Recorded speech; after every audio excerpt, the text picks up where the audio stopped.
Bonjour à tous et à toutes pour la première émission de Donc Voilà quoi. En fait, c'est pas vraiment une émission, c'est plutôt un podcast. Bon, quand je dis ça à mes amis ou n'importe qui, en fait, ils disent « Ah oui, c'est chouette, c'est quoi un podcast ?» Bon, je me présente, je m'appelle Sébastien Marx et je suis un humoriste qui vit à Paris et je joue mon spectacle en anglais et en français. C'est oui, j'ai un accent un peu pourri, c'est parce que je suis américain, je suis new-yorkais, ça fait 9 ans que je suis en France. Il faut savoir que les humoristes ont 2 sujets de conversation préférés, l'humour et eux-mêmes. Pour le premier podcast, j'ai interviewé Sanaka. Et on était tous les deux à Puy-Saint-Vincent, qui est un festival très chouette dans les montagnes. Bien paumé quand même. Et je pense que c'est aussi bien de commencer avec Sanaka, parce que je pense qu'il a dit « donc voilà quoi » 56 fois. Venez découvrir avec moi l'humoriste Sanaka. Voilà. Je suis avec Sanaka, le grand Sanaka. Yes. On est à Puy-Saint-Vincent. Ouais. T'as skié aujourd'hui. Voilà, c'est ce qui est formidable avec le son, c'est que les gens peuvent s'imaginer, ils voient pas, mais nous là, on a les montagnes en face, en plus il commence à faire nuit, c'est magnifique. Ouais, il faut que... Ouais, ils savent pas si on dit la vérité ou pas, on peut être dans ma cave, mais bon. On peut mettre une photo, on enverra une photo. On peut mettre une photo, c'est vrai. Voilà, ouais. En haut de la piste de la marmotte édentée là, tu sais, c'était en chasse-neige tout à l'heure, cet après-midi. Ouais, exactement. et toi avec Paco en train de faire du snowboard et tout ça. Un fucking crazy rider. Avec le signe et tout. Ouais, ça serait bien, ça serait mon idée de mettre une photo comme ça, c'est la preuve. Sur le télésiège.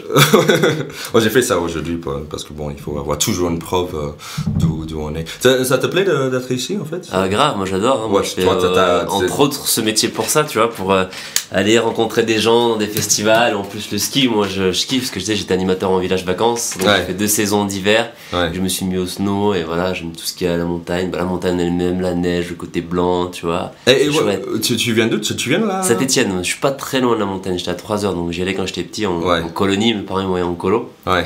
Et puis après, j'y suis retourné donc, pour travailler, voilà, et puis voilà, j'aime le génépi, l'alcool de Savoie, la tartiflette, la raclette. Hier, on a quand même, faut raconter quand même aux gens qui nous écoutent qu'hier, on a quand même mangé une tartiflette à côté de Nelson Montfort. Oui. Ce qui est quand même, tu vois, ça arrive pas souvent dans une vie. Exactement. Et moi, on est bien accueillis, justement. Tout de suite, tartiflette net. Et il est drôle, en fait, ce mec, il est anglais, en fait. Nelson Montfort, non, je crois pas. Non, il parle anglais parce qu'il traduit, mais je crois pas dans les français. Je pensais qu'il était anglais. Non, d'accord, mais il est présentateur des sports et tout ça. D'accord. Il est drôle dans la vie ou... Je sais pas s'il est drôle, en tout cas il est sympa, il était cool parce qu'il était assis à côté de moi et voilà, il a fait l'effort de venir parler avec moi, de me dire bon, il a un peu joué du pipeau, il m'a dit j'ai entendu du bien de toi, on m'a dit que c'était bien ce que tu faisais pour taper la discute, mais il était pas obligé de faire ça donc c'était chouette. Il est assez sympa. C'est cool. Quand t'es venu à Paris quand? Il y a 4 ans maintenant, pas loin de 4 ans, un tout petit peu moins de 4 ans. Et c'était pour faire Pour faire du stand-up, du one-man show, j'avance justement, donc j'ai fait, après Saint-Étienne, je suis passé par les villages vacances, où j'ai commencé à faire les sketchs des autres, de Gad Elmaleh, de Élie Dieudonné, Dubosc, Jamel, etc. Et puis ensuite j'en ai écrit 1, 2, 3, puis je me suis dit allez, on va aller tenter sa chance à Paris. Donc tu faisais des sketchs des autres, c'est-à-dire que tu répétais, tu as appris le texte. De Kevina, tu vois, si tu veux, je peux te faire Kevina d'Elysée Moon. Non, tu veux pas. Oui, la fille, l'adolescente, d'accord. L'adolescente commerciale avec Kader et José. Je vois. Donc tu faisais ça et les gens appréciaient ou c'est comme un musicien qui prend une chanson de Beatles et les fait à sa façon. Exactement. Les gens ils sont en vacances donc ils sont détendus, ils sont là, tu vois, ils sont là pour faire du sport, ils voient le soir un petit spectacle, ils viennent voir, ils sont indulgents donc c'est cool quoi. Donc c'était un bon public, parce que des fois ça peut être dur, des gens en vacances, non ça allait? Non, parce que s'ils avaient pas envie de venir, ils allaient faire un Uno, jouer aux cartes et ils venaient pas me voir, tu vois. C'est l'ennemi de l'animateur, quand t'es animateur en village vacances, c'est le Uno. Quand tu motives les gens, t'as préparé, tu t'es cassé la tête, tu fais des animations, tu vois. Vous venez tout à l'heure, rendez-vous au jeu apéro. Ah non, on peut pas, on fait un Uno. C'était bien des vacances, moi j'ai fait un Uno, à un moment il a oublié de dire Uno, c'était mort de rire quoi. C'est intéressant parce que je savais pas que Uno existait en France en fait. C'est la chose à faire en vacances en fait. D'accord. Aussi j'ai joué à comment ça s'appelle avec les 5D. Aussi en vacances au Yams, Yams, ça. Ils font ça aussi souvent, non? Ouais, de temps en temps. Ouais. Et le poker aussi, c'est à la mode, il y a le poker, il y a des grosses vagues du poker. Ouais, mais les gens jouent avec de vrais argent ou pas? Non. Enfin, pas en tout cas en village vacances, parce que c'est interdit après. Ouais. Après, je sais pas. Dans le petit coin. Ouais, voilà, c'est ça. Il faut tirer une petite livre dans les étagères pour entrer, frapper. C'est ça, tu sais, faut appeler 3 fois. Toc. C'est tartiflette le mot de passe. Avec de l'alcool prohibé, tu sais. Ouais, justement. et donc tu faisais ça t'a donné le goût. Et quand est-ce que tu voulais. C'était quand tu voulais écrire tes propres sketchs? En fait, moi j'ai toujours écrit. J'étais vraiment à la base, je suis vraiment dans l'écriture quand j'ai. Ouais. Bon, ça se voit quand. J'écrivais pour des poèmes pour ma maîtresse, tu vois. Donc j'étais secrètement amoureux. Après, quand je suis passé à mon adolescence rebelle, je suis passé en mode rap. J'écrivais des raps, des slams. Ouais. Puis ensuite, je me suis mis au sketch. On est passé par la radio aussi. Et puis après, je suis passé au sketch. Et voilà quoi. Et puis j'en ai écrit 1, 2, 3. J'ai testé en village vacances. Et puis après, je suis monté à la capitale, comme disent. Eh ben, c'est dur à monter à Paris. Tu connaissais déjà du nom? Non, en fait, j'avais mon meilleur pote qui habitait là-bas. Donc, je suis monté 1 ou 2 fois, 1 ou 2 semaines pour tester un peu. J'ai rencontré des gens comme Seb Melia, comme Arsène, Kian Kojandi, des gens avec qui on a fait des scènes ouvertes, dans des caves à la base. Et le Comedy School en fait. Ouais, voilà, le Comedy School entre autres. Ouais. Et donc c'était chouette, je me suis dit ça va, au début j'ai un peu peur d'arriver, je me suis dit les Parisiens, ils vont dire c'est qui ce provincial qui arrive, mais en fait pas du tout parce que tout le monde vient de province. Donc du coup tout le monde s'entraide, surtout au début. Après moins quand tu prends du level et que les gens sont un peu plus jaloux, mais au début tout le monde s'entraide donc c'est chouette. Et puis puis je me suis dit allez on tente l'aventure et puis je suis parti, je suis arrivé chez mon pote, au début c'était on était en mode, on habite à 2 dans 18 mètres carrés, tu vois, dans le même lit. Ouais, c'est classique. Ouais. Après, je cherchais du boulot, je travaillais, j'étais disquaire à la Fnac, tu vois, la Fnac de Châtelet. Ouais. Et puis puis après, j'ai fait des chroniques radio. Génération FM. Quelle radio? Ouais. Génération FM, j'ai commencé. Génération FM, c'est une génération hip-hop soul radio, 88.2, gros. Tu as fait aussi les annonces ou... Non, je fais les jingles, mais bon, j'ai tellement écouté que voilà. Et du coup et après j'ai travaillé sur France 4 avec justement Kian Kojandi sur l'émission de Yacine Bellatar et Christine Béroux. Je me souviens, oui j'ai vu. On achève bien l'info. Oui, c'était ça, c'était un truc de sketch, c'était une émission de sketch. Il y avait des interviews, il y avait des invités, des people, des gens connus quoi. Et puis il y avait aussi des parodies, on faisait des parodies. Avec Adrien Kamga aussi? Exactement, avec Adrien Kamga. Ah ok. Mais ça fait quoi maintenant, 3 ans? Un petit peu moins, je dis 2 ans et demi, ouais. 2 ans et demi, j'aurais dit, à peu près. Et comment c'est arrivé? C'est de qui le leader de ce projet-là? C'est Yacine Bellatar, donc il avait recruté des gens comme Christine Béroux, comme Kian, comme Adrien Kamga, comme Thomas Barbazan, très bon. Et moi, je suis arrivé là, un peu grâce à Christine et justement et Kian qui avait parlé de moi parce que Yacine Bellatar est une ancienne génération justement. Eux, c'était un peu mythique là-bas chez Génération. Je pense que je connais pas. Donc sachant qu'on avait un peu le même parcours, ils m'ont dit viens, passe une fois au bureau et puis je suis passé, ils ont kiffé, ils m'ont dit vas-y. Écrit, donc j'ai écrit, et puis après petit à petit je me suis imposé, j'avais une petite chronique les 3 dernières émissions. Mais ils t'ont dit écris ce que tu veux ou écris sur un tel sujet ou quoi? Il y avait un petit peu de tout, c'était vraiment au départ c'était brainstorming, donc voilà qu'est-ce qu'on va faire, il y a quoi dans l'actualité, ok il y a Zemmour qui dit de la merde, on va faire des sketchs sur Zemmour, tu vois. Donc ça dépendait, après j'écrivais un petit peu aussi sur les sketchs des autres, chacun avait sa petite pastille. Kian, il y avait le cinéma de Kian, tu vois, donc du coup, des fois je rajoutais une petite punchline de droite à gauche, Christine pareil sur sa chronique. Il y avait aussi la série le plus courte du monde. C'est ça, c'était ça avec Adrien. Ça j'ai pas écrit moi là-dessus, mais... c'était Kian et Adrien, exactement. Et Christine, j'ai vu des petits trucs...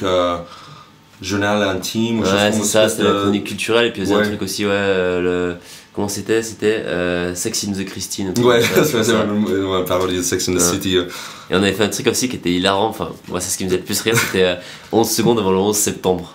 Donc on imaginait tout ce qui s'était passé dans la tour, tu vois, juste avant. Le mec qui dit j'en ai marre de cette boîte, de toute façon je me casse, et Fanny, ça y est, je suis libre. Et là, tu vois, il y a l'avion qui arrive. Et il y avait plusieurs. Il y en a plusieurs justement, j'en ai joué d'un ou deux, j'en ai écrit pas mal, et ça doit se trouver sur le net, faut fouiller. On peut le trouver. Tu tapes 11 secondes avant le 11 septembre sur YouTube, tu dois te trouver, pas tous, mais il y en a quelques-uns qui...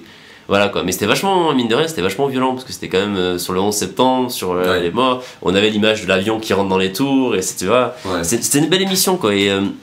Mais vous avez pas mal de liberté en fait. Ouais, c'est ça en fait, c'était produit par, comment il s'appelle, par Luc Besson. Et du coup, il a dit allez-y, je vous produis, faites ce que vous voulez. Il regardait, je sais même pas s'il regardait l'émission, tu vois, il s'en foutait. Pour lui, c'est un jouet, c'est comme nous, on va au McDo s'acheter un truc, tu vois. Lui, il dit allez, je vais me faire une petite émission de télé, quoi. Et donc, on était vachement libres, c'était cool. Ah, c'est cool. Et puis voilà, puis c'était, on débutait tous plus ou moins, on n'avait pas une grande expérience, donc on a vraiment progressé petit à petit, quoi. Et l'émission s'arrêtait juste au moment où c'était le top, quoi. Vraiment, c'était le moment où tous les sketchs déchiraient, où il y avait vraiment des bonnes vidéos, et c'est dommage, mais... C'était quoi, un an? Ça a duré un an? En fait, moi je suis arrivé les... Allez, on va dire quoi, les 9 derniers mois, si tu veux. Donc pendant 6 mois j'ai écrit, pendant 3 mois après j'avais ma chronique, j'étais chroniqueur, mais voilà, mais sinon ça a duré 1 an et demi, 2 ans, je pense, je sais pas, parce qu'avant il y avait une autre émission qui était dans le même genre qui s'appelait le Bellatar Show. Donc On achève bien l'info, c'était le prolongement de cette émission déjà. D'accord. Donc voilà, donc on a fait nos armes grâce à ça, et puis voilà, après t'as vu, Kian il a fait Bref, il y avait des gens, Christine elle a sorti son livre, elle fait son spectacle, elle en sort un deuxième sur les chroniques, exactement. Il y avait Anne-Sophie aussi qui nous a rejoint vers la fin, avec Nadia Rose aussi, tu vois. Donc elle, pareil, elles ont leur spectacle, elles sortent des livres, elles tournent dans des séries, c'est clair. Donc tout le monde fait son bout de chemin, c'est chouette, quoi. Ouais, c'est cool. Mais est-ce que j'ai l'impression que France 4 prend plus de risques que les autres France Télévisions, parce que j'ai l'impression qu'ils te donnent des chances aux jeunes, tandis qu'il n'y a pas. C'est ça en fait, c'est que c'est censé être la télévision France jeune, la France des voilà de. Déjà parce qu'ils trouvent le chiffre 4, c'est dynamique jeune ou quoi. Peut-être, je sais pas. En tout cas voilà, et donc c'est vrai qu'il y a pas mal d'émissions, mais après c'est France Télévisions, c'est comme Radio France. Après je travaille aussi sur Radio France, toujours avec l'équipe de Yacine Bellatar, toujours avec Anne-Sophie, Christine et toute la clique. Et c'est pareil, c'est assez compliqué parce que ça reste l'État, si tu veux, c'est l'État, c'est voilà, France Télévisions, ils sont subventionnés par l'État, donc par les impôts. Radio France, c'est pareil, du coup, t'as le côté très fonctionnaire de l'administration française, tu vois, où justement pour avoir un micro, pour faire un enregistrement, il faut que tu ailles remplir le formulaire B4, mais en même temps, d'abord, il faut avoir rempli le C5, tu vois ce que je veux dire, dans ce gros bâtiment qui est Radio France, par exemple. Et donc c'est très politique, donc ça change en fonction de qui est là, de qui est en place, chacun très place un peu ses potes. Et t'as le côté aussi showbiz, pas intéressant, le côté je place mes potes, justement, voilà, on s'en fout de faire des trucs bien, on prend pas les meilleurs, on prend vraiment les gens qu'on connaît, donc c'est un peu... voilà quoi, je crache pas dessus parce que c'est chouette, tu vois. C'est grâce à ça que j'ai monté mon statut d'intermittent et que maintenant j'en vis entre autres, mais c'est toujours un peu bizarre, quoi. Ces ambiances, quoi. Mais je trouve que par rapport à d'autres chaînes, au moins ils ont pris des risques. Par exemple, le festival de Kian était là-dessus, donc c'était. On retrouve pas ça ailleurs, sauf ce qu'il y en a plus. Il y a moins d'audience aussi, donc ils prennent moins de risques, tu vois, ils contrôlent moins. Nous on passait le vendredi soir, je crois que c'était à minuit, tu vois, donc il n'y a pas énormément de gens qui regardent, donc ils s'en foutent un peu, quoi. C'est pour ça que quand t'es libre aussi, tu peux faire ce que tu veux. Et donc après ça, toi c'est là où tu as commencé à la radio? En fait j'ai repris la radio, du coup donc j'ai fait Génération FM, ensuite France 4, et ensuite j'ai suivi l'équipe sur le Move. On faisait la matinale du Move à Radio France. Et je faisais des chroniques 2 fois par semaine. Sur quoi? Alors j'en faisais une, c'était le débrief de la semaine. Où j'écoutais l'émission toute la semaine, justement en podcast. Alors on parlait de podcast en off, j'écoutais les podcasts. Et je notais tout ce qui était marrant, ce qui s'était dit dans l'émission. Et puis je faisais des vannes autour, je construisais un peu, où je vannais un peu les animateurs en fin de semaine. Et j'en avais une autre qui s'appelait Le voyage dans le temps. Où voilà, j'imaginais que je voyageais dans le temps, j'étais en 2016 pour la réélection de Sarkozy, enfin je disais pas en 2016, enfin voilà, où je partais dans le passé, où je disais Jacques Chirac vient d'être élu, il est en train de nous dire que bientôt il se baignera dans la Seine, ça a l'air d'être un mec honnête, tu vois, alors que c'était le moment des affaires où on avait sorti les affaires des électeurs de la mairie de Paris ou tout ça, tu vois. C'était en fait, je partais dans le temps pour mettre en avant un événement d'actualité, quoi. Donc c'était jamais dans le temps grec, c'est plus ou moins dans les années, décennies autour de 20... Après ça dépend, j'étais parti vraiment après dans le futur, j'ai fait un parallèle pour parler du racisme et de sorties de je sais plus qui avait fait des sorties un peu racistes à l'UMP. Du coup j'imaginais pareil, sur le voile et la burqa, tout ça, tu vois, j'imaginais pareil mais avec des martiens, le racisme anti-martien, parce qu'on tu vois, je sais plus ce que j'avais dit, mais il faudrait que je réécoute, mais voilà. Et au niveau de ta confiance, par exemple, ça t'a donné, toutes ces étapes te donnaient de plus en plus de confiance, ou chaque fois que tu avais tu commençais dans une autre boîte, tu recommençais à zéro, tu te posais des questions, Bah, les deux. Ouais. Les deux dans le sens où plus t'avances et plus tu fais. L'important c'est vraiment de. Faut pas, ça sert à rien d'être une star au lendemain, il faut prendre son temps. Donc chaque fois que tu as l'impression de progresser, de monter une marche, c'est cool, tu fais un petit truc, puis un nouveau truc, puis un nouveau truc. Après, effectivement, chaque chose est différente, donc tu te doutes, tu te remets en question, tu te dis merde. Encore aujourd'hui, chaque fois que, voilà, que je bosse sur d'autres choses, je me suis dit bon, est-ce que je vais être à la hauteur de faire ce truc, est-ce que c'est bien, est-ce que comment. Mais c'est normal, quoi. C'est ces périodes de doute qui font que.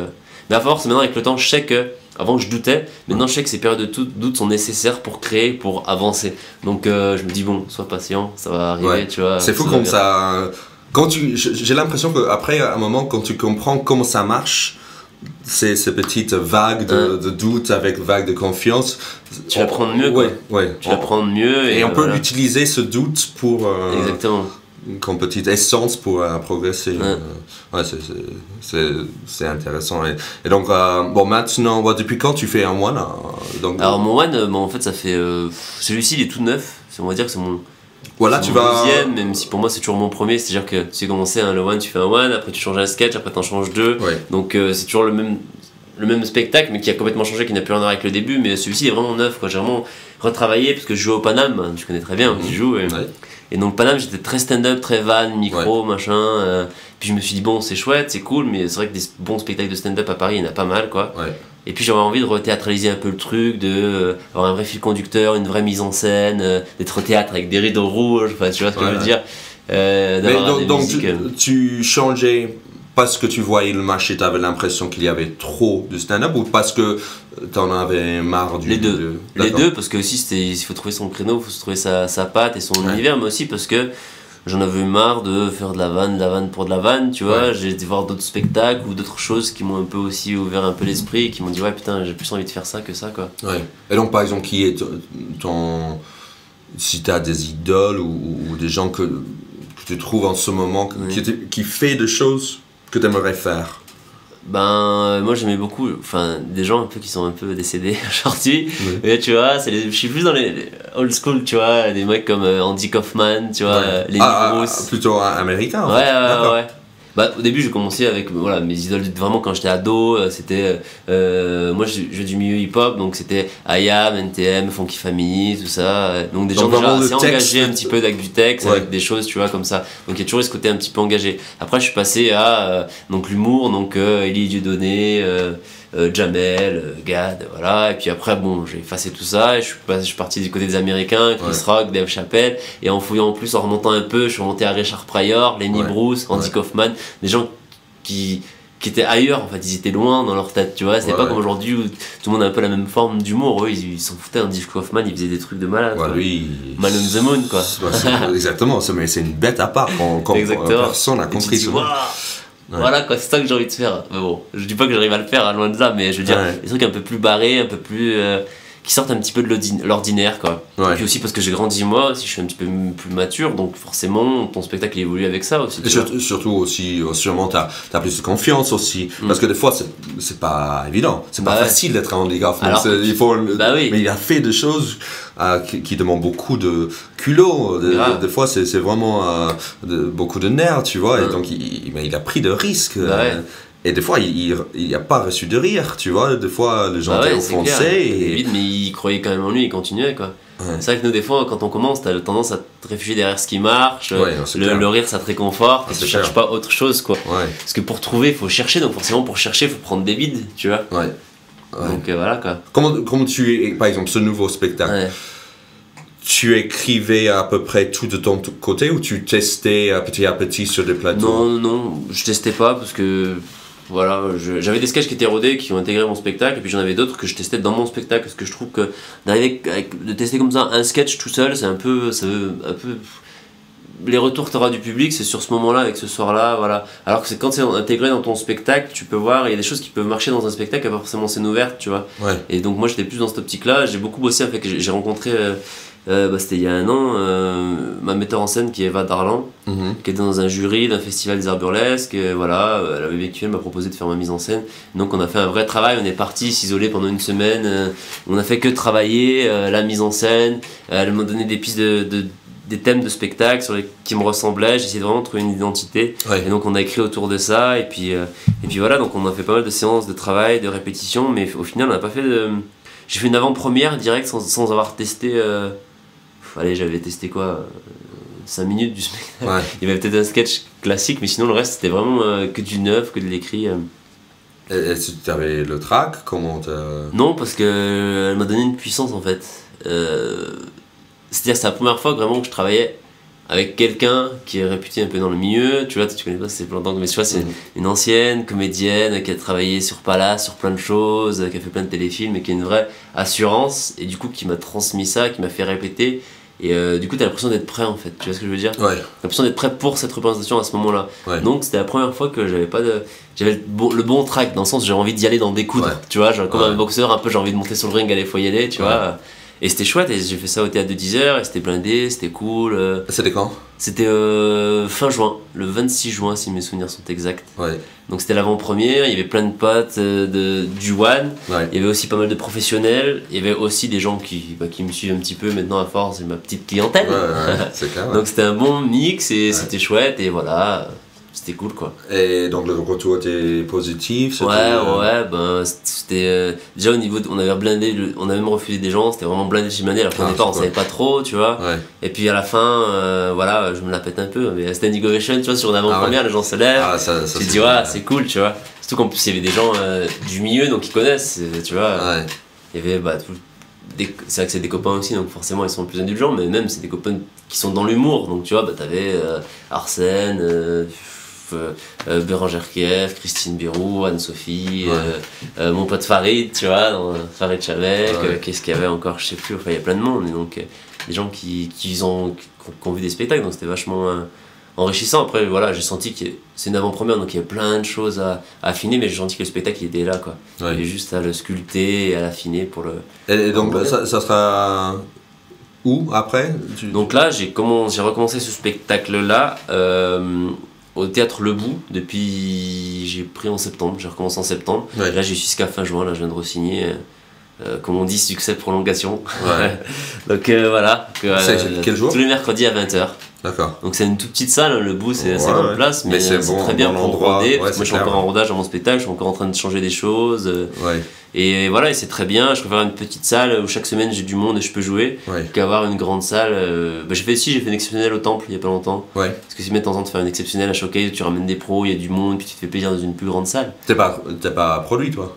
Non, je suis pas produit, je bosse tout seul, voilà. Donc c'est toi qui paye le bout? Moi là, qui paye le bout, qui paye mes affiches, mes flyers. Après j'ai une équipe autour de moi, mais j'ai pas de producteur quoi. Et donc depuis septembre, tu trouves que ça a évolué ton spectacle? Tu trouves que t'as plus les prises là-dessus mais pas encore autant que je le voudrais quoi, parce que c'est marrant, parce que chaque fois que c'est un peu un spectacle, j'ai l'impression que c'est un peu comment dire ça, je sais pas, mais qu'il y a plein de voiles en fait, et ces voiles, donc c'est une difficulté, un truc que t'enlèves dans ton spectacle, tu dis ça c'est pas bien. Chaque fois que t'enlèves une difficulté, il y en a encore un autre, tu vois, il y a encore un autre, donc chaque fois que t'enlèves un truc, tu dis c'est bon, j'ai résolu ce truc là, il y a encore un truc derrière, tu dis putain, et c'est ainsi de suite, c'est un millefeuille de... Mais est-ce que tu arrives, est-ce que t'as l'impression que tu peux arriver à un spectacle qui va te plaire? Ouais, je pense, mais... peut-être te plaire, mais plus que ça, est-ce que tu penses que tu vas arriver à un moment où tu vas dire, ça y est, il faut plus le toucher? J'aimerais bien, mais je pense pas, en fait. Je crois que dans ma tête, je me dis que oui, mais au fond de moi, je suis pas sûr d'être satisfait. En tout cas, peut-être sur une courte période, mais tu as toujours envie de changer des choses, d'être... Moi j'ai du mal, j'ai l'impression que je serai jamais vraiment content, vraiment comblé, on va dire, vraiment, ok, ça y est, c'est parfait, j'aurais du mal, je pense, mais je pense après un moment, parce qu'on nous évolue aussi en même temps que notre spectacle, donc forcément, tu vois, à un moment tu te dis c'est cool, mon spectacle il est bien, puis toi tu prends l'assurance, tu vois d'autres choses, tu vois de quoi t'es capable, tu te dis merde, du coup mon spectacle, c'est toi qui passe au-dessus de ton spectacle, tu vois, et vice versa, donc tu continues, c'est des paliers, et je sais pas si un jour je serais vraiment satisfait à 100% de mon spectacle, en tout cas sur une durée que je dirais allez, je le touche plus quoi. Peut-être, tu vois, hier on a vu Warren Zavata au festival, et j'ai vu son spectacle il y a, allez, 2 ou 3 ans, tu vois. Là c'était le même. Et le mec, je pense que lui, il l'a pas beaucoup rebossé, mais parce qu'il en a pas besoin, parce qu'il l'a construit, parce que son histoire elle est un peu. Elle est très personnelle. C'est à lui, Et il y a eu des petits trucs modifiés, mais je pense qu'il en est satisfait et que maintenant il a il l'a assis quoi, son spectacle. Ça t'a plu le spectacle de Warren alors? Ouais, ça m'a beaucoup plu quoi. Le mec est très généreux sur scène, il envoie. Voilà, puis hier c'était une représentation particulière, il y avait rien qui se passait comme il voulait, et du coup il a joué avec ça. Enfin vraiment. Non, c'est vraiment un chouette spectacle, il a une vraie identité, il se donne sur scène quoi. C'est vraiment c'est une performance, tu vois. Je suis pas capable de faire le quart de ce qu'il fait, et techniquement, mais bon, ça c'est normal parce que je fais des métiers, mais surtout même dans son engagement physique, tu vois. Le mec il s'en fout, il fait de son truc, il mange une clope, il se met torse nu en moule bite, mais pas gratuitement, tu vois. Il fait tout ça, voilà, faut aller voir son spectacle. Raison, voilà, c'est ça, il y a un petit moment touchant, mais tu tombes pas dans leur moyen, donc c'est chouette, tu vois. Il utilise tout ce qui se passe, il joue avec le public. Et non, ce que j'ai apprécié, c'est que comme on savait jamais quand c'était vraiment une gaffe ou c'était loupé vraiment exprès ou c'était loupé quoi. Et on avait l'impression qu'il y avait les deux, surtout parce qu'il commençait à saigner du nez. Il s'est ouvert le nez. Ça c'est pas exprès. Donc c'est drôle, il avait le nez rouge pour c'est le compte quoi. C'est son affiche quoi, avec le son qui coule. C'est drôle parce que j'ai senti un côté magie, tu vois, quand il y a des choses qui arrivent dans la vie qui étaient tellement parfaites, parce que même son affiche, c'est lui avec le nez rouge qui coule du sang. Et donc c'était... C'est ça, c'est un peu une sorte de magie. Enfin, ça serait arrivé avec un autre comédien, on serait dit oh merde le pauvre, limite il aurait fallu arrêter la représentation. Enfin je sais pas, ça serait peut-être arrivé à toi ou à moi, tu vois. Je pense qu'on serait dit putain, nous on en fait attendez excusez-moi je sors 5 minutes, on serait, tu vois. Mais lui ça fait partie de son personnage, j'ai vu que j'en ai vécu, j'ai bavé, tu vois, j'en ai bavé, je connais, voilà. Parce que je viens de tomber dans une grande... C'est un peu avec le mec, voilà, tu vois. Le mec il s'en fout quoi. Donc c'est qu'effectivement du coup c'est un petit moment magique et c'était chouette. Et tes parents, ils sont toujours à Saint-Étienne. Ils sont toujours ensemble. Non, ils sont divorcés. Ils sont contents avec. Maintenant, oui. C'était dur de monter à Paris. C'était. Tu sais, c'est ce que diront tous les comédiens. Hein, enfin, moi, quand je dis à mes parents que je voulais faire du one man show, ils m'ont dit ouais, tu feras ça le dimanche, quoi. Je travaille déjà. Et ils t'ont dit ça vraiment. Tu feras ça le dimanche, quoi. Ils m'ont dit ouais, on t'encourage, mais le dimanche. Comme tu peux aller faire de la pâtisserie ou du coloriage, de la peinture, du vélo, voilà, c'est ça. Mon père voulait que je fasse comme lui, que je sois cheminot, tu vois. Et il voulait que tu fasses quoi? Que je sois cheminot, SNCF. C'est parce qu'il était? Il est. Donc voilà, tu sais, Saint-Étienne, c'est une ville du peuple, voilà. J'en parle dans mon spectacle, en fait. Je parle dans mon spectacle, je parle de mon père, de ma mère, j'imite mon père, tu vois. Mon père qui est toujours en colère contre la société, tu vois. Mon père, il est en mode... je suis dans la rue, je défile, CGT, engagé, tu vois.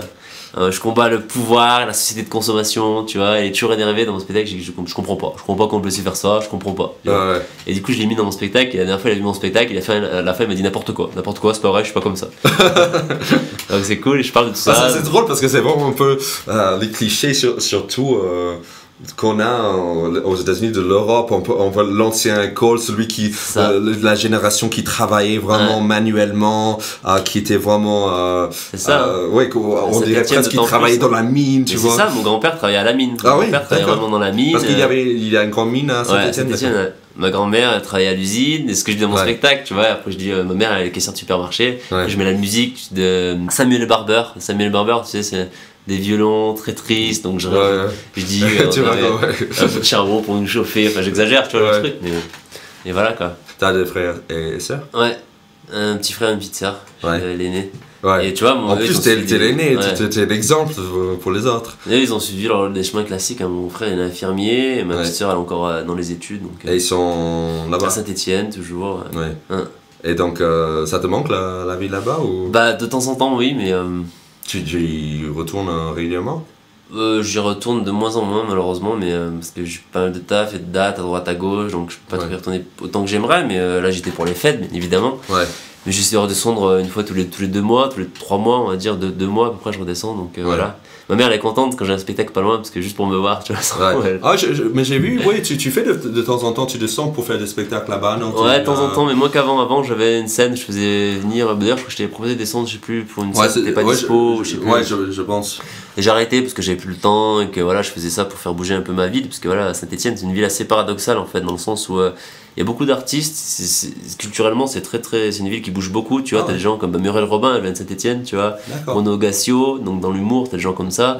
Et après t'as des gens aussi même dans la musique, Mickey 3D, Bernard Lavillier, et tout le monde vient de cette ville, on est tous fiers, mais on sait pas pourquoi, parce qu'on sait que c'est pas beau, tu vois, c'est gris, il y a des tours, il y a des quartiers, il y a des cités, tu vois. Et il y a un centre-ville joli ou même pas? C'est pas moche, mais c'est pas non plus, tu vois. Mais ils sont en train de changer, tu vois, ils sont en train de changer, là, ils sont pas mal autour du design, donc là, il y a les cités du design, il y a des immeubles qui sont arrivés, un peu, des trucs, des tours un peu modernes et tout, donc c'est en train de changer, mais il y a encore du boulot à faire, quoi. Tu vois, JB ouais, bien sûr, j'ai il vient de là-bas aussi, ouais. Il a fait une blague...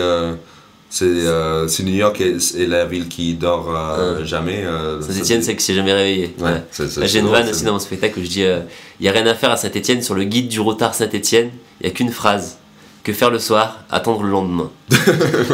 Tu vois, il n'y a que ça à faire.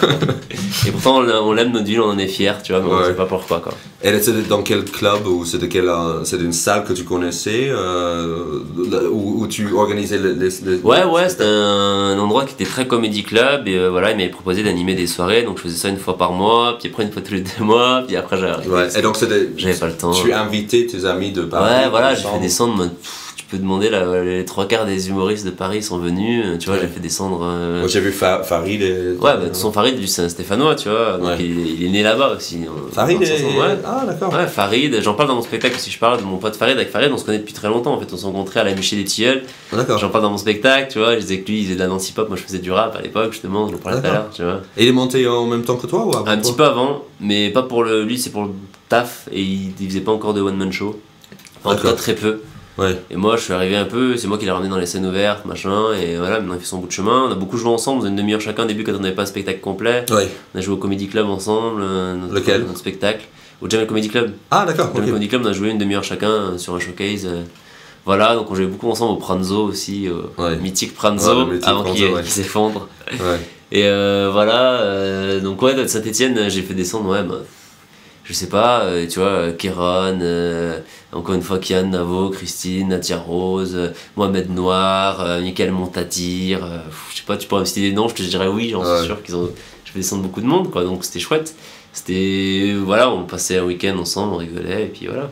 Et puis c'était un moyen de leur envoyer l'ascenseur aussi, parce qu'il m'avait mis sur des plans, sur des... Seb aussi, il est descendu, tu vois, Greg Romano. Et maintenant tu fais de festivals un peu, non? Tu fais de petits festivals cette année ou pas? Tu veux dire que j'organise ou que non, que tu participes, ouais. Ouais, bah là c'est mon année à festival. Ouais. Donc c'est marrant, j'avais fait beaucoup d'éditions et je n'ai pas forcément pris, j'ai fait très peu de festivals. Ouais. Et là c'est mon année à festival, quoi. Je pense que c'est l'année de la majorité. J'ai l'impression que chacun doit prendre un an à peu près pour le faire. Exactement. C'est bien comme tu dis, mon année de festival. J'ai fait le festival des Arts Village de Saint-Etienne, c'est le premier où j'ai eu des prix. Ouais. Après j'ai fait le Train des Talents, là, au Palais des Glaces, machin, où j'ai eu pareil des prix. Après il y a pas longtemps, là, j'ai fait un festival à Rouen où j'ai eu un prix. J'ai fait Chartres, Top in Humour, où là j'ai rappelé les 3 prix, c'était une chouette soirée. Ouais. Avec en plus on a rigolé parce que c'était voilà, des bons potes, il y avait, comment il s'appelle alors en demi-finale j'étais avec Stan qui est là avec nous sur Puis Saint-Vincent d'ailleurs j'ai pas vu encore, je pense qu'il a dû arriver dans la journée. J'ai pas vu non plus. J'étais avec Stan et les jumeaux, tu sais, les jumeaux Steven et Christopher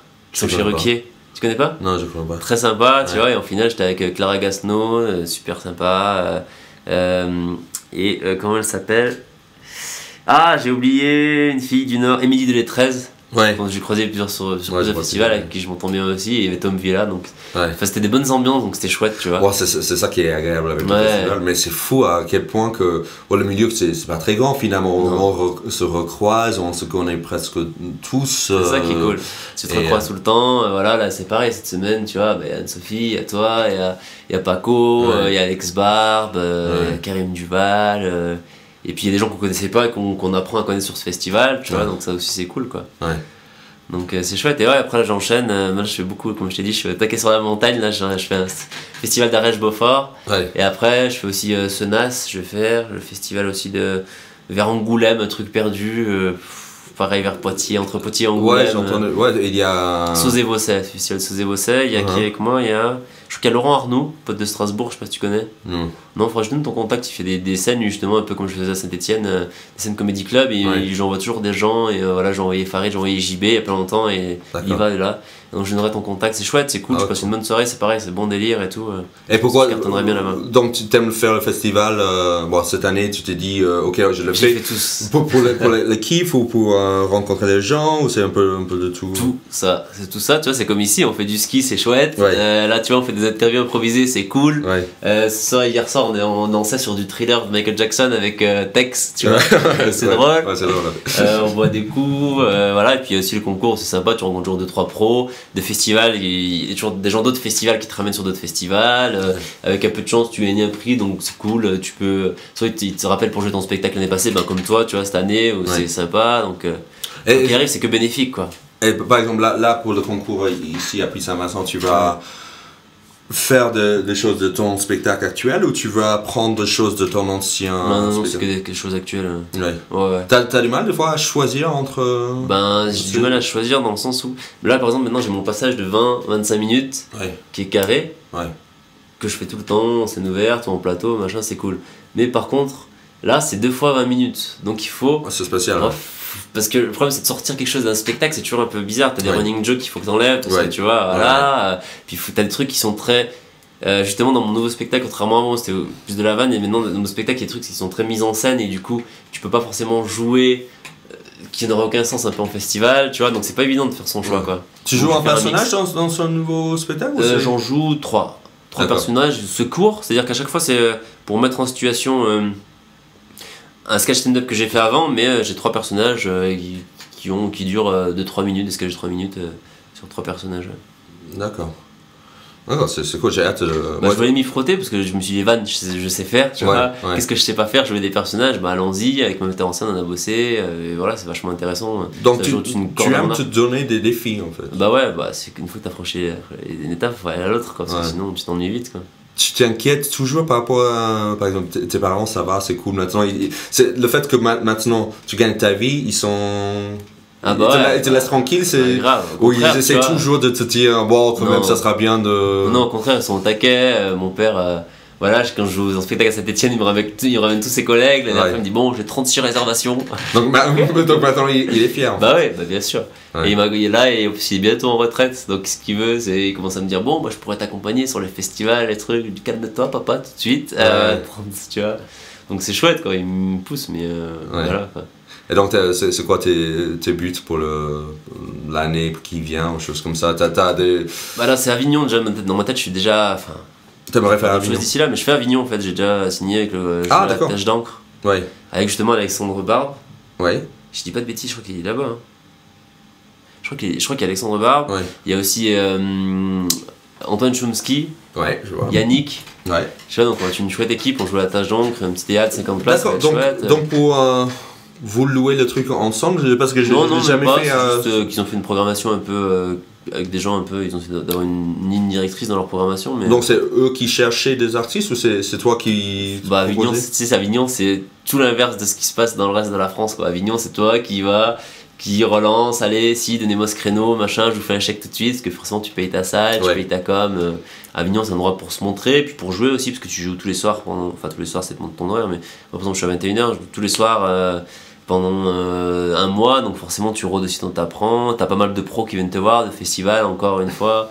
Donc là je suis en train de monter mon équipe un peu parce qu'il faut être entouré. Avignon. Et tu vas vous allez vous aider, bien sûr, tracter pour les autres. Puis ne serait-ce que dans ton spectacle à la fin où tu fais la pub pour n'hésitez pas à aller voir à 19h Antoine Chomsky, je crois que je joue à 17h mais peu importe, mais voilà quoi. Tu l'avais jamais fait en fait l'été dernier. En fait, j'y suis allé il y a 2 ans, juste pour voir. Je suis allé voir, j'étais avec Nadia Rose, Guillaume Meurice, voilà. J'étais allé voir un petit peu jouer, je leur donne un petit coup de main à tracter, je suis allé avoir une semaine comme ça en vacances. L'année passée, j'y suis allé et j'ai joué juste 3 dates. Juste parce que je voulais tester, voir si j'étais capable d'aller flyer, d'aller vendre mon spectacle, tu vois, de faire le commercial. Et donc, pour les 3 premières places achetées, un verre Coca-Cola. Il faut trouver le petit astuce. En fait, c'est ça. Et voir si je pouvais supporter le rythme. Et voilà, après, j'ai fait qu'une semaine. Donc voilà, mais c'est plutôt bien passé. Donc j'ai hâte de le faire cette année, quoi. Puis c'est un défi aussi. Donc on verra, peut-être je vais craquer. Mais... non, mais je pense que si t'es bien entouré et que ton spectacle est chouette, ça peut être une belle aventure.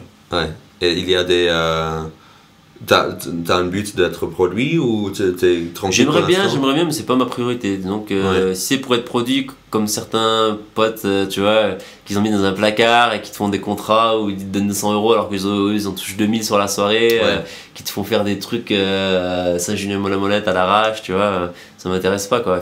Puis si c'est quelqu'un qui va te venir sur ton spectacle, dire non, tu fais ça, tu fais pas ça, qui te gère, tu vois, tu perds une sorte de liberté, donc. Mais j'ai déjà des touches avec des prods, des gens qui sont venus voir mon spectacle qui m'ont dit c'est cool, je vais revenir, je vais prendre des notes, j'aimerais bien qu'on travaille ensemble, mais c'est un peu tôt. Que tu sais comment ils sont les prods, ils attendent, machin, ils viennent te voir. Comment tu développes. Tu cartonnes déjà, c'est ça. Donc voilà, j'aimerais bien pour la rentrée prochaine trouver une prod, mais après c'est pas non plus mon objectif. Enfin, c'est pas, voilà, si j'ai pas de prod, c'est pas la fin du monde, tu vois, j'ai pas une prod à tout prix, quoi. Je me débrouille tout seul, là j'ai une équipe, comme je te dis, j'ai une attachée de presse depuis peu, là. Ah, c'est vrai? Et qu'est-ce qu'il fait pour toi? Ouais. En fait, c'est vraiment très très récent. En fait, là j'ai eu le fonds SACD Humour. D'accord. Donc c'est une subvention, voilà, pour t'aider dans ta com, dans tes démarches administratives, dans... il faut être quoi pour... Il faut poser un dossier, en fait, il demande de remplir un dossier qui est assez lourd, tu vois. L'aide de motivation du producteur, donc en l'occurrence c'était moi, c'est dur de parler de soi-même, tu vois. T'as des trucs, des budgets à faire, faut que ton budget soit équilibré entre les dépenses et les recettes. Et c'est pour développer un spectacle. Voilà, c'est ça. Et donc après, ils te donnent une subvention et en échange, tu mets leur logo, t'es suivi par les SACD, voilà, donc c'est cool, quoi. Ouais, c'est plutôt cool. Ouais, c'est chouette. Et donc du coup, je me suis dit avec ça, t'as pu je bosse avec une manageuse aussi, j'ai un diffuseur, un tourneur aussi qui s'occupe de toutes mes dates, j'ai moins de paperasse à faire, tu vois. Et tu fais régulièrement des dates en France? Ouais, j'en ai quelques-unes. Bah là, après le festival, j'enchaîne samedi, tu vois, je pars à 5h du mat. Et je vais me taper 6 heures de train plus 2 heures de voiture pour aller jouer à Clermont-Ferrand. Donc voilà, quoi. Ça va être... mais bon. C'est cool que c'est pour la bonne cause, c'est pour une association pour l'Afrique. Et vu que j'en parle un petit peu dans mon spectacle, ça va être lié. Puis en plus, c'est quelqu'un que je connais depuis longtemps qui organise, donc ça va faire l'occasion de se revoir aussi. Et puis c'est payé correct, donc toutes ces choses sont réunies pour que ce soit une belle soirée, quoi. Donc je veux bien me taper 6 heures de train et 2 heures de voiture, me lever à 5h du mat pour aller faire cette soirée, quoi. Et donc t'aimes le voyage, t'aimes le côté faire une tournée en tant que humoriste, comme si tu étais un groupe de rock. Ouais, mais après tout seul c'est un peu chiant, tu vois. J'aime bien quand je vais jouer, par exemple, je suis parti jouer avec Anne-Sophie Girard à Toulon, donc quand t'es deux c'est cool. Je suis parti jouer beaucoup avec Farid aussi, à Strasbourg, à droite à gauche. Quand t'es avec un pote c'est quand même mieux, tu vois. Quand t'es tout seul, c'est un peu... tu te retrouves dans un hôtel tout seul. Après t'as toujours les gens qui t'accueillent sur place qui sont cool, mais c'est vrai que c'est toujours un peu... C'est bizarre l'expérience des fois d'être tout seul. Tu vois, tu sais pas ce qui va t'attendre en fait. Tu peux trouver une salle pourrie. Et t'as 3 réservations, ou t'as dans un hôtel glauque, tu vois, c'est chaud, quoi. Et inversement, des fois t'es dans un festival, c'est génial, t'es super bien accueilli, je sais pas, c'est ça qui est fou dans ce métier, c'est ça la magie de ce métier, c'est que tu peux te retrouver... ça m'est arrivé de faire les premières parties des Simon devant 900 personnes dans un théâtre magnifique, tu vois, et le lendemain tu vas jouer au Comic Hall où t'as 3 réservations et t'as nul, tu vois. C'est ça qui est fou, quoi. T'as des bons plans et des mauvais plans, quoi. Après l'idée c'est d'avoir de moins en moins de mauvais plans. Et là ça va, il en reste quelques-uns, mais je commence à m'en sortir des mauvais plans, quoi. Il y a d'autres choses que tu aimerais dire, parler du spectacle en lui-même, peut-être. Oui, vas-y. Parler un peu du contenu du spectacle, tu vois. Comme je disais, moi j'ai toujours été quelqu'un d'un petit peu engagé. Enfin, j'ai bien aimé justement la période rap, puis ça m'a aussi d'influence familiale, tu vois. Ma grand-mère était au parti communiste, mon grand-père était engagé, tu vois, CFDT, CGT, machin, dans les manifs, donc tout ce côté-là, ça se ressent un peu dans mon spectacle, donc j'ai essayé un peu d'avoir un spectacle un peu engagé, de faire passer des messages, mais sans être moralisateur, tu vois, parce que c'est difficile à faire. C'est dur, hein. Et ça, exactement. Encore récemment, je trouvais qu'il était un tout petit peu trop moralisateur, donc je l'ai un peu réaxé, tu vois, parce que c'est juste mieux de faire passer des messages sans être tu vois, frontalier, enfin pas frontalier, ça ne veut rien dire.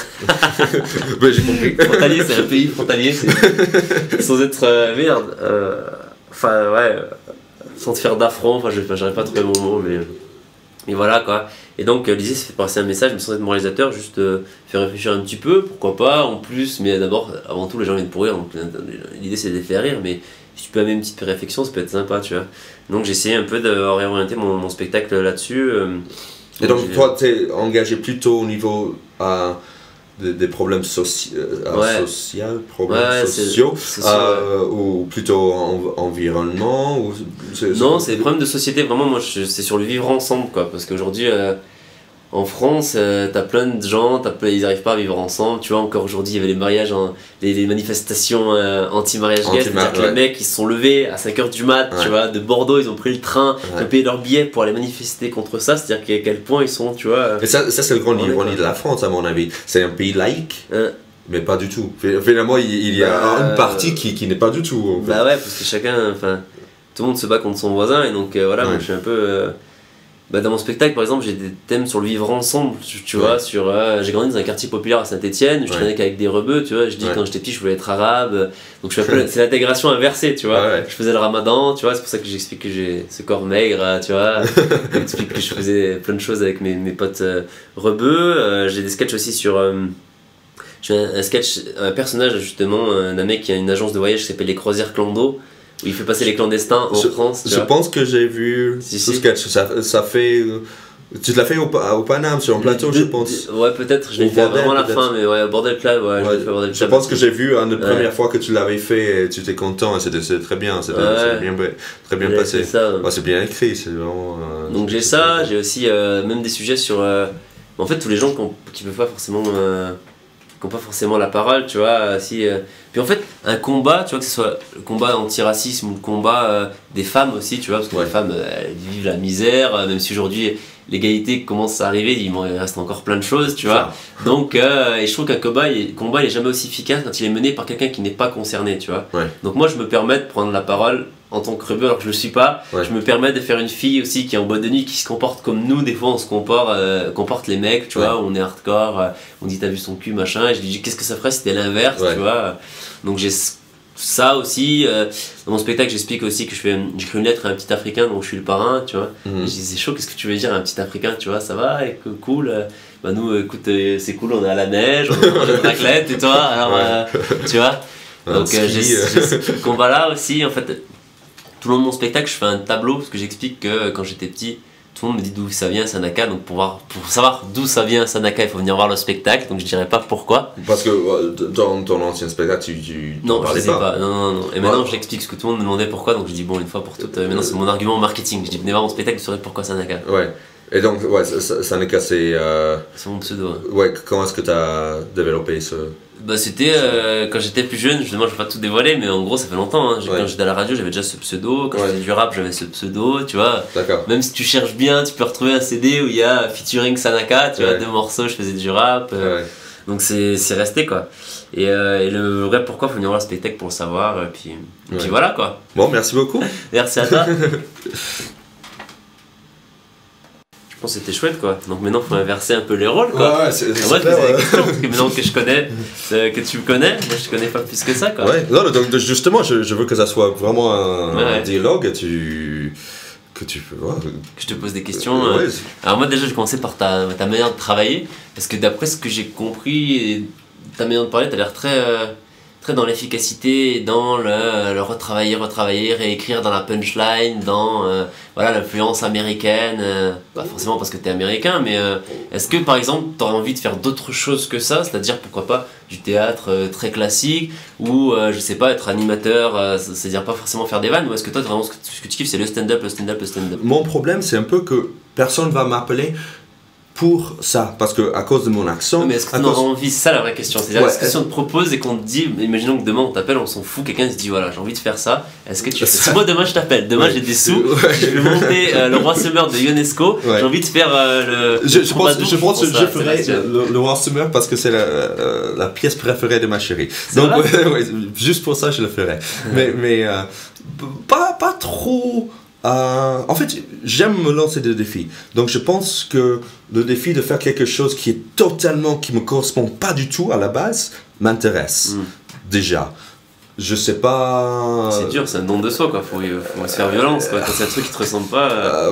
Mais je sais pas si en ce moment je suis tellement obsédé par mes spectacles comiques, que je veux pas non plus qu'il y ait un autre projet qui bouffe trop de ce temps. Parce qu'en fait, mon problème, c'est que je prends trop de projets. Par exemple, là, je travaille sur une série sur les expats, qui est un web-série en anglais. Et donc, déjà, je joue le rôle qui est le personnage qui est le moins drôle. Et c'est très dur pour moi. C'est très dur parce que j'ai envie d'être drôle. Et j'ai du mal à être le clown blanc. C'est dur, hein, c'est super dur d'assumer les silences. Moi, c'est pareil, là, avant j'étais très stand-up, donc van, rire. Et il y a des moments où justement c'est juste des moments de jeu, des moments intéressants, mais pas forcément drôles. Et d'assumer le silence, c'est dur quand t'as l'habitude d'avoir des rires, c'est super dur. Et donc, j'ai surtout envie de sortir de l'américain en France. C'est bien, j'aime jouer avec, mais je veux pas que ça soit le seul truc. Tu veux aller plus loin que ça. Je veux aller plus loin. Je veux en fait, en but de cette année, c'est de finir le spectacle à New York et à Paris, de faire vraiment tous les vannes sur le sujet. Moi, j'aime pas trop le cliché, donc déjà dans mon spectacle, j'en parle un peu, mais pas. Je reste pas trop sur ça.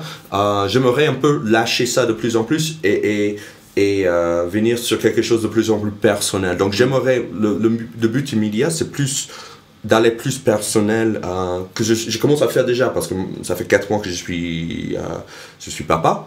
Donc déjà je commence à faire plein de vannes sur le sujet, mais toujours avec une touche d'un œil extérieur, parce que je suis américain, je suis avec une Française, j'ai un bébé en France. C'est quoi la différence d'avoir un bébé en France par rapport aux États-Unis? Puis d'avoir 2 parents d'origine différente, comment on l'élève? Est-ce qu'on lui fait manger des burgers exactement.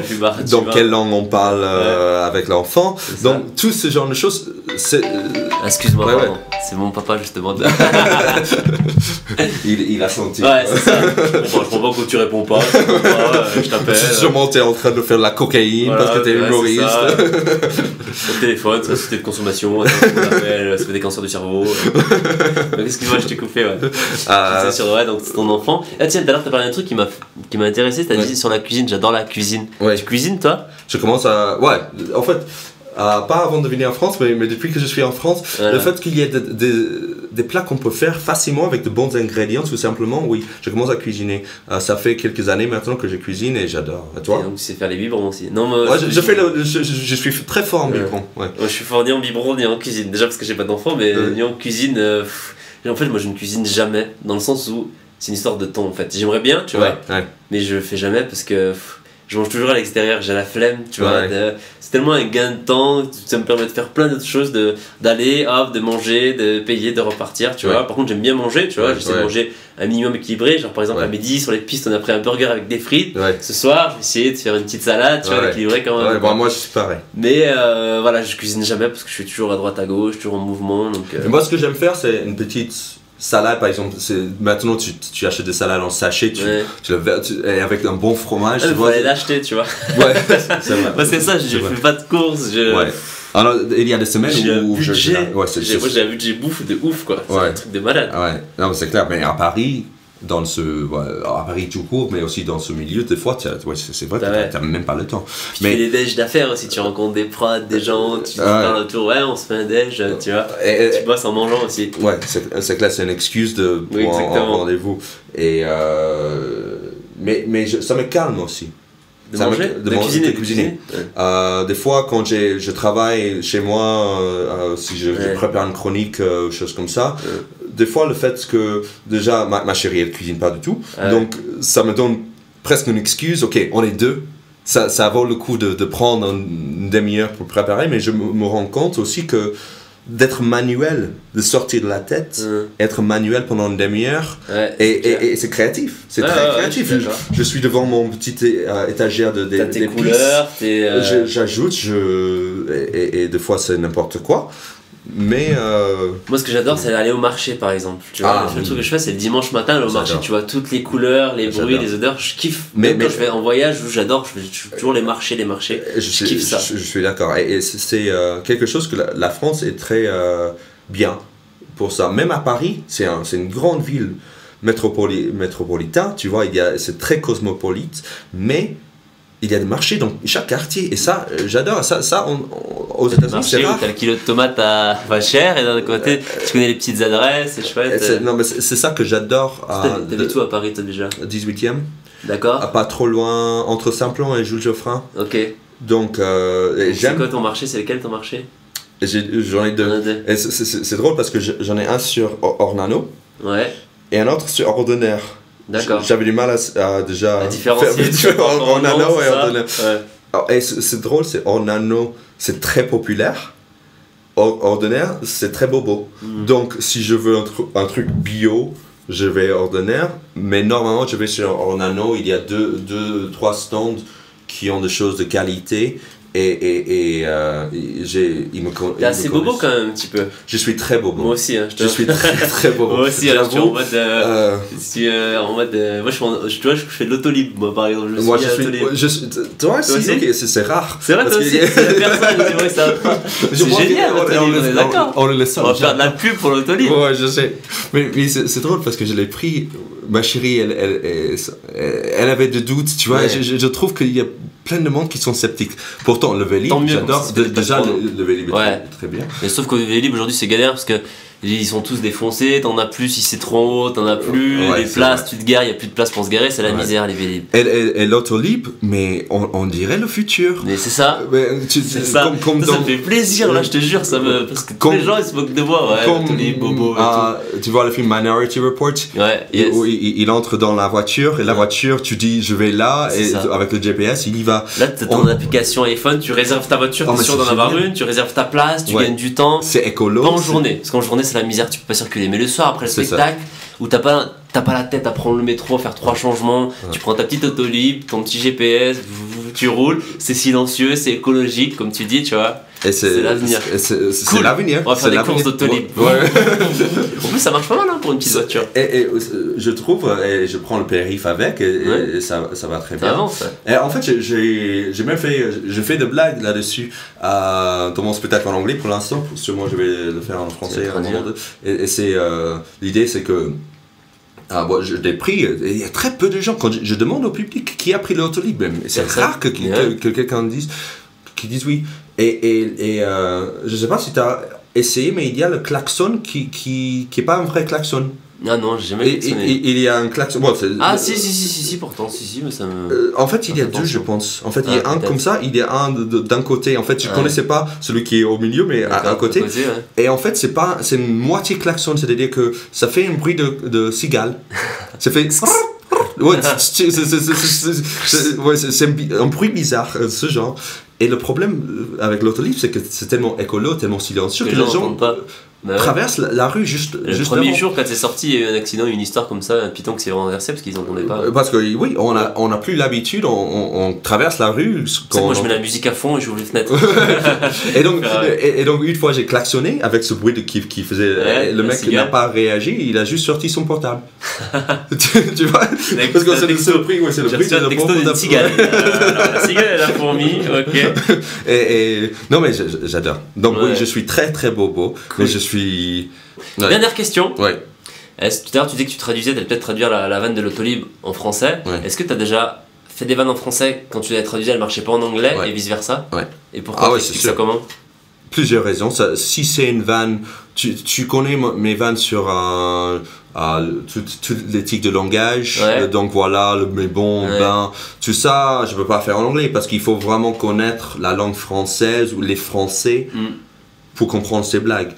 Mais tandis que le blague que j'ai fait en anglais, par exemple, je parle de la difficulté d'apprendre le français, mais un point de vue anglophone, que il y a juste des choses, ça marche pas. Autre raison, des fois, c'est une question de culture, mais des fois, les Français sont pas forcément conscients de l'image qu'on a de l'extérieur. Tandis que si et vice versa, non? Oui, bien sûr. Mais si je fais une vanne en anglais, j'ai un public devant moi, des internationaux, eux, ils sont au courant de l'image des Français. Tu disais tout à l'heure, le côté on va manifester, on va se battre pour les acquis sociaux. Ouais. Bon, ça, les Français sont assez conscients. Mais par exemple, les Français, par exemple, ici, en province, ils pensent que les Parisiens sont le seul qui sont un peu râleurs, choses comme ça. Tandis que nous, on a l'impression que toute la France est comme ça. Peut-être c'est parce que on connaît plutôt les Parisiens, mais on a vraiment l'impression que c'est toute la France. Donc, quelqu'un d'ici va pas penser qu'il est râleur. Bah, c'est clair. Tu vois, et donc, ce genre de choses. Donc, je peux faire une blague contre les Français en général, en anglais, ça passe. Mais si je le fais en français, des fois... Et donc, il y a des choses aussi qui sont intraductibles. Par exemple, si tu dis... des fois, il y a des jeux de mots qui sont juste pas... Et donc, voilà quoi. Tu traduirais comment en américain? C'est difficile. Il n'y a pas vraiment... So there we are. So what? So what, c'est plus une question. C'est plus... Et alors? Alors, oui, et alors. Ouais. Bon, je voulais essayer pour terminer là-dessus. Donc voilà quoi. There we go. Yes, here we go. That's it. There we go. That's all, folks. Comme dans exactement. That's all, folks. Merci. Bon, merci encore. Merci d'avoir écouté jusqu'au bout ce premier podcast de Donc Voilà quoi. C'est un grand plaisir de discuter un peu avec Sanaka. Et même vers la fin, on a appris qu'on avait une grande chose en commun. C'est l'amour de l'autolib.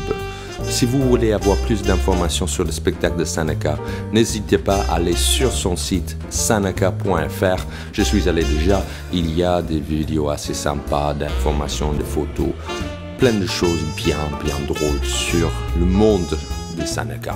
Si ça vous a plu, il y aura d'autres podcasts. Bientôt, on va avoir un podcast avec Anne-Sophie Girard. On a fait aussi une discussion à Puy-Saint-Vincent également, elle était là aussi. Et bientôt, on va avoir aussi Seb Melia et Noman Hosni. Donc, si vous voulez s'inscrire, vous pouvez vous abonner sur iTunes ou vous pouvez me liker sur Facebook et je vais de toute manière mettre tous ces podcasts sur Facebook. Merci d'avoir écouté. À bientôt.